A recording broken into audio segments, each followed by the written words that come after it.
La vidéo qui va suivre, c'est juste une théorie rigolote que j'aime bien raconter.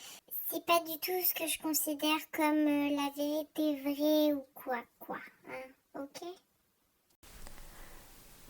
1, 0, 0, 0. Donc ce soir j'ai atteint les 1000 abonnés.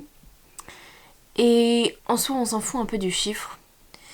Mais j'ai trouvé ça drôle parce que ça va me permettre de vous parler du binaire. D'un jeu qui a été créé par un mathématicien dans les années 70 qui s'appelle Conway. Je sais pas si vous connaissez, c'est un jeu qui s'appelle le jeu de la vie. C'est un jeu fait en quadrillage quand même, et chaque point peut être soit blanc, soit noir. Voilà, c'est soit un 1, soit un 0, en gros c'est ça.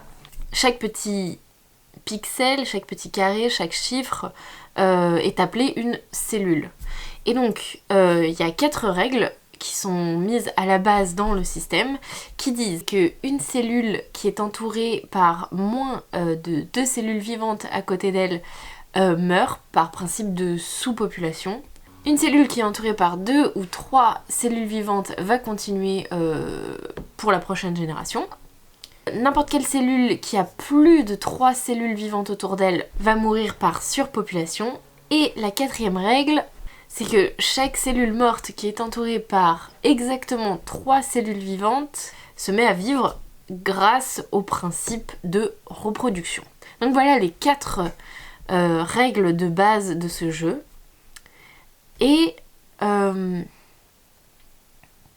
à partir de là, donc vous choisissez votre quadrillage et vous faites votre setting, quoi. Vous mettez vos points vivants et vos points morts où vous voulez.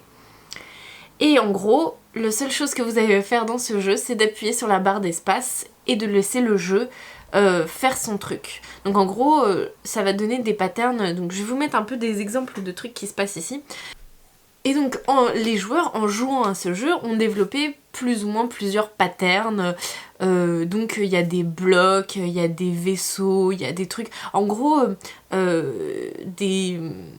ils ont créé des espèces de patterns qui se répètent ou qui envoient des trucs.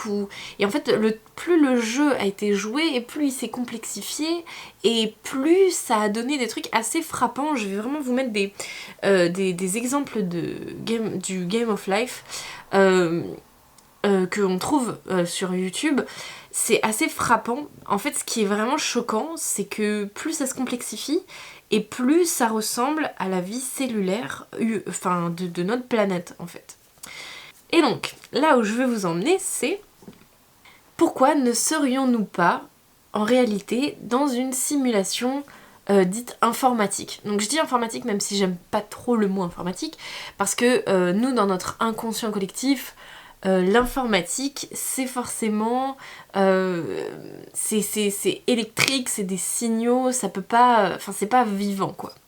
Mais admettons une sorte d'ordinateur qui serait un peu plus 3D, un peu plus complexe, et que les 4 règles de base qui font le jeu de la vie serait en réalité le magnétisme, la gravité, l'amour et autres. Enfin, vous voyez, vous faites des règles qui peuvent être la règle de notre monde. Et ensuite, le mec a juste à appuyer sur la barre d'espace et boum, Big Bang. Là, ça devient un peu mind blow quand on commence à y penser. Est-ce que vous sentez venir le truc ? Donc, si notre monde est en réalité composé d'un système binaire de 1 et de 0, genre par exemple quand vous prenez un atome, vous creusez au milieu, il y a le noyau, dans le noyau il y a les cordes, dans les cordes il y a les bosons, les machins, enfin le truc le plus petit que vous pouvez trouver, on n'a pas encore trouvé ce qu'il y a tout au fond des atomes, on n'a pas trouvé ce qu'il y a de plus petit que le plus petit truc. Pour l'instant, je sais plus où est-ce qu'on en est, peut-être les bosons, mais ça avance tous les jours. Donc, mais on n'arrive pas à creuser assez profond pour trouver qu'est-ce qu'il y a au fond du truc. Ben admettons, au fond du fond, il y a un 1 ou un 0. Je sais pas si j'ai bien réussi à m'exprimer, mais je pense que vous avez saisi l'essentiel du truc. Donc admettons que nous sommes faits de 1 et de 0, et que nous sommes en réalité une simulation informatique qui a été lancée un jour par quelqu'un qui avait une sorte de super ordinateur et qui a juste voulu tester un monde. Et donc il a entré ses paramètres, ses codes, les codes à lui qu'il voulait, donc voilà, des codes chimiques, physiques qui régissent notre univers et qui sont immuables. La question que je vous pose aujourd'hui, c'est admettons que nous avons un créateur qui a vraiment introduit ce programme, qui a vraiment codé ce truc, qui a vraiment un vrai ordinateur et qui nous a lancé de la même façon qu'on peut lancer le jeu de la vie. Imaginez que ce créateur-là, il ait fait tout ça pour créer de l'intelligence, pour créer une entité avec laquelle parler. Et que nous, on veuille communiquer avec ce créateur. On connaît pas sa langue, on sait même pas s'il nous voit, on n'a rien pour savoir s'il a connaissance de notre existence.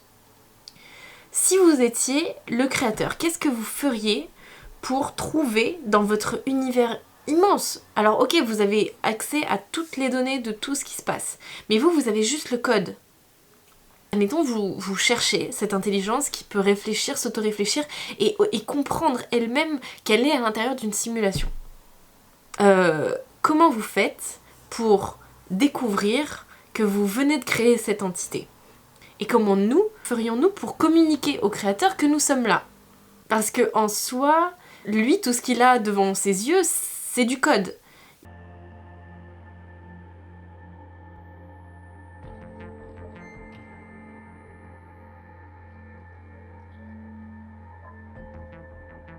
La réponse se trouve peut-être dans le Game of Life dont je vous parlais tout à l'heure. Dans ce jeu-là, il y a ce qu'on appelle le Jardin d'Éden. Et donc le Jardin d'Éden, en gros, c'est une construction, un assemblage de 1 et de 0, de cellules vivantes et mortes qui sont absolument impossibles. Quoi que vous fassiez dans le jeu, quoi qu'il arrive, cette position-là est impossible. Et en fait, l'idée, ce serait que le créateur enverrait des sondes qui sonderaient tout notre univers à la recherche d'un jardin d'Éden, d'un truc qui est impossible, puisque quoi qu'il arrive dans son univers, rien n'aurait pu faire un jardin d'Éden, mis à part s'il est créé artificiellement par des gens qui ont réellement l'intention de créer ce truc.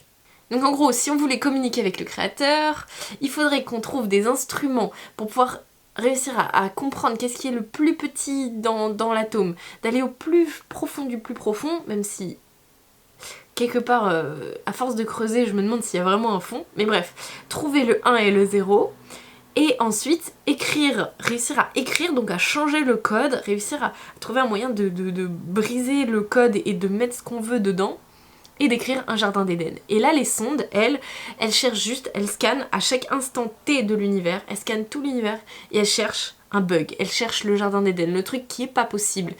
Et au moment où elles vont le trouver, le créateur va se retourner vers son ordinateur et va se dire il y a un bug dans ce programme et ce n'est pas moi qui l'ai induit, c'est les gens intelligents que j'ai créés.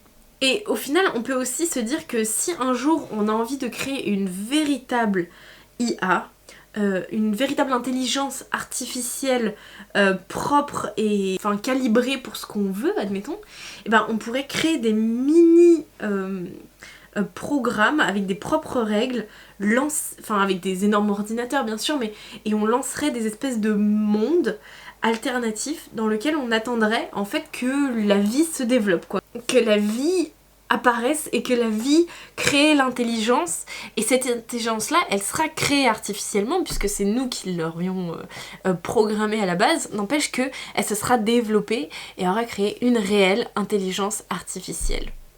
Et croyez-moi, ça peut aller encore beaucoup plus loin si on part sur ce genre de sujet. Je suis inarrêtable. Donc voilà, si vous avez des idées de qu'est-ce qu'on pourrait faire si on possédait une technologie capable de créer des micro-univers, si vous avez des idées, si ce sujet vous mind blow et vous inspire, je suis tout à fait ouverte à vos propositions dans les commentaires. Merci à Guillaume parce que c'est à la base lui un peu le précurseur de cette idée-là. Et sachez qu'après avoir eu cette idée-là, on s'est pas mal renseigné sur le sujet. Et en fait, il y a plusieurs mecs qui ont vraiment écrit des putains de bouquins là-dessus.